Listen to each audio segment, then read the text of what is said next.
রোজা রেখে থুতু গিলে ফেললে রোজা হবে কিনা, কিংবা নির্ধারিত কতটুকু থুতু ফেললে পরে রোজার কোনো ক্ষতি হবে না, এই বিষয়টি অনেকেই আমাদের কাছে জানতে চেয়েছেন। এই বিষয়টির স্বচ্ছ এবং স্পষ্ট ধারণা দেওয়ার জন্য আমি সৌদি আরবের প্রখ্যাত স্কলার শেখ সালেহ আল উসাইমিনের বিখ্যাত গ্রন্থ শারহুল মুমতি থেকে বিষয়টি খুব সুন্দরভাবে কোট করেছি। একজন রোজাদার বান্দা যখন সারাদিন রোজা রাখে, সে যখন পানাহার থেকে বিরত থাকে, তার মুখে দেখা যায় প্রায় ঘন ঘন লালা কিংবা থুতু আসে, যেটা নিয়ে অনেকেই বিভ্রান্তিতে ভোগেন যে এই মুহূর্তে আমি দেখা যায় এমন সিচুয়েশনে আছি যে আমি থুতুটা ফেলতে পারবো না কিংবা লালাটা আমি ফেলতে পারবো না।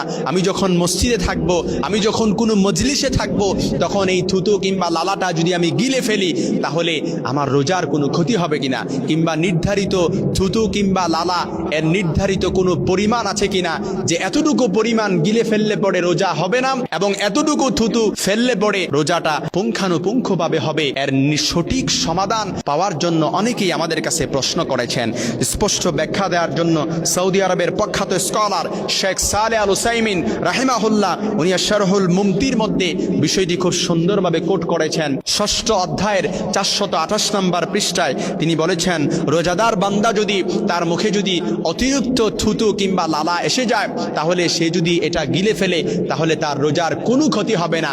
এক্ষেত্রে যদি অত্যাধিক পরিমাণ বেশিও হয় থুতুটা, এর পরিমাণ বেশি হলেও ওইটাও গিলে ফেললে তার রোজার কোনো ক্ষতি হবে না। তবে সতর্ক হচ্ছে, সেটা যদি কফ হয় তাহলে এই কফটা গিলে ফেলা তার জন্য নাজায়েজ। কারণ এই কফ এমনও হতে পারে এই কফটা দ্বারা তার শরীর থেকে এমন কিছু জীবাণু নিঃসরিত হয়েছে যেটা গিলে ফেললে পরে তার জন্য মারাত্মক ক্ষতি হতে পারে। এজন্য এই কফটা গিলে ফেললে তার জন্য এটা নাজায়েজ হবে। তবে এই কফটাও যদি সে গিলে ফেলে তবেও এটার দ্বারাও তার রোজার কোনো ক্ষতি হবে না এবং রোজাটা ভঙ্গ হওয়ার জন্য স্পষ্ট কোনো কারণও হবে না। এজন্য অনেকেই আমাদের কাছে এই প্রশ্নগুলো করেন। তবে এটা অবশ্যই ভালো লাগার বিষয় হচ্ছে, কারণ একজন রোজাদার বান্দা সে যখন সারাদিন রোজা রাখবে, রোজা রাখার পর সে যখন পানাহার থেকে বিরত থাকে, যদি তাকে প্রশ্ন করা হয় কার জন্য, তখন সিম্পল আনসার যে I have the fear of Allah in my heart, আমার ভেতরে আল্লাহর ভয় আছে, আল্লাহর ভয় আছে। এই জন্য সামনে পানাহার, সামনে অনেক খাদ্য দ্রব্য আছে, কিন্তু সে বিরত থাকছে শুধুমাত্র আল্লাহর জন্য।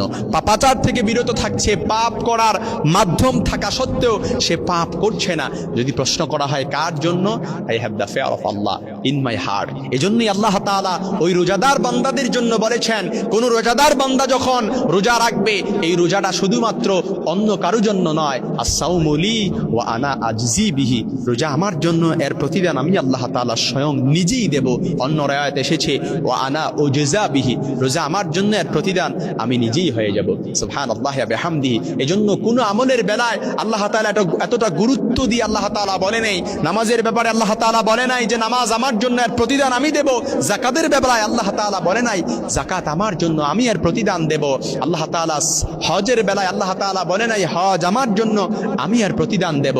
রোজার বেলায় আল্লাহ তাআলা বলেছেন আস-সাওমু লি ওয়া আনা আজজি বিহি। এজন্য রোজাদার বান্দা সে তো রোজা রাখবে, সে আত্মশুদ্ধি, তাসকিয়া এবং এই ভরা বসন্তে সে তার প্রত্যেকটা মুহূর্ত পরিবর্তনের যেন হয়, এই পরিবর্তনের বার্তায় সে রাঙান্বিত করবে। একজন রোজাদার বান্দার জন্য করণীয় হচ্ছে সে তার প্রত্যেকটি মুহূর্ত, দিন, মাস, বছর, জীবন, প্রত্যেকটি মুহূর্ত সে তাসকিয়া এবং আত্মশুদ্ধির ভরা বসন্তে রাঙাবে এবং প্রত্যেকটি মুহূর্তে সে ইবাদতের সেচ দিয়ে সজীব করে তুলবে।